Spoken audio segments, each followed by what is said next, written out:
Bonjour à tous, c'est Dragon Stardust, j'espère que vous allez bien et on se retrouve sur ma chaîne pour une petite vidéo de présentation de deck Vampire. On remercie aussi Oris Kazza de nous avoir rejoint sur la chaîne. Allez, c'est parti. Alors, pour commencer, 3 Fallen Vampire. Donc ça c'est une carte, si mon adversaire m'attaque ou si je l'attaque, je peux l'invoquer SP. Donc c'est vraiment intéressant. Ensuite, 3 Fléau Écarlate Vampire. Ça encore, c'est assez sympa. Cette carte est invoquée spécialement. Donc normalement, vous pouvez payer un point de vie, cibler un monstre vampire dans votre cimetière, invoquez-le spécialement. Donc c'est assez intéressant. Ensuite, 3 Mizuki. 3 Mizuki parce que c'est vraiment une carte qui est associée au deck.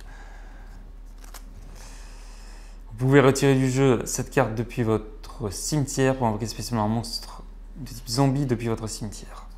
Donc ça va permettre surtout d'invoquer des monstres de niveau 6 qui ont été envoyés dans le cimetière, donc c'est très intéressant. Ensuite, 3 domestiques vampires pour aller chercher les MP. Après, 3 sorciers vampires.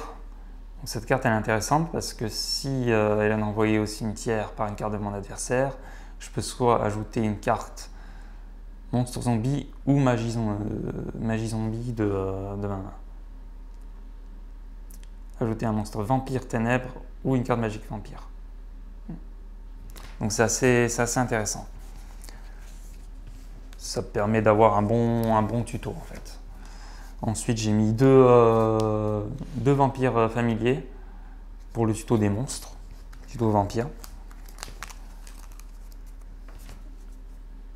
Ensuite j'ai mis un vampire, un vampire de l'ombre et un baron rouge vampire. Bon, vampire de l'ombre, c'est pour faire surtout un X6 de niveau 5. Dès qu'on l'invoque, il va chercher un autre monstre. On peut invoquer spécialement un monstre vampire depuis le deck. Donc ouais. Depuis votre main au deck, donc c'est assez intéressant pour faire un X6 de 5. Ensuite, un baron rouge. Ça permet d'échanger le contrôle d'un monstre de l'adversaire avec un monstre. Donc si on a un familier vampire qu'on a fait revenir du cimetière ou un domestique, ça permet de faire un échange avec l'adversaire. Et ensuite un vampire parce que c'est tout simplement un effet pété quoi. Cette carte est envoyée au cimetière tant qu'elle est équipée avec un ou plusieurs monstres, invoquez spécialement cette carte. Et du coup, comme on va prendre le contrôle d'un monstre contrôlé par l'adversaire, si cette carte est invoquée normalement, on peut l'équiper à cette carte. Donc c'est clairement un bon monstre pour moi. Ensuite, un chevalier d'Armageddon pour envoyer un monstre au cimetière. Et une variante, j'ai voulu mettre des Curry Bandits.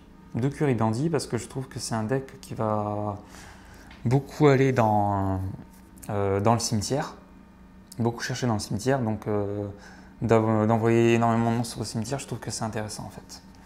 Et en plus ça permet de choper une carte magique, donc magique au piège, donc c'est intéressant. Ensuite on passe aux magies, donc 3 désirs vampires.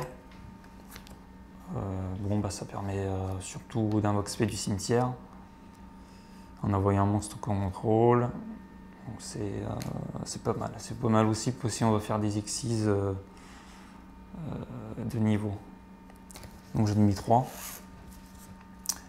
Ensuite 2 de vampires. J'en ai pas mis 3 parce que je trouve qu'avec 2 c'est largement suffisant en fait. Et puis bon, ça, je sais pas à voir parce que je trouve pas que c'est un effet si terrible que ça en fait. Bon, ça permet juste de faire une invocation en plus. Bon, franchement, à voir. J'ai pas encore trop testé le deck, donc on va voir. 2 invitations pour faire du plus 2, donc c'est toujours intéressant. Un sacrifice utile pour envoyer au cimetière, un Renaissance des monstres et un Vortex foudroyant. Vortex foudroyant, j'ai voulu le mettre parce que ça permet surtout de défausser une carte. Et comme c'est un deck qui joue énormément sur la défausse, j'ai trouvé que c'était intéressant avec un Vortex foudroyant. Ensuite, on passe au piège avec Domination Vampire. Pour moi, c'est une carte piège, c'est vraiment la carte suprême en piège. Parce qu'une carte magie ou piège ou effet de monstre est activée tant que vous contrôlez un monstre vampire, annulez l'activation si vous le faites, détruisez la carte. Puis si c'est une carte en monstre, gagnez des points de vie, des PI égaux à l'attaque d'origine. Donc ça va permettre de retrouver des PV si on arrive à annuler l'effet d'un monstre.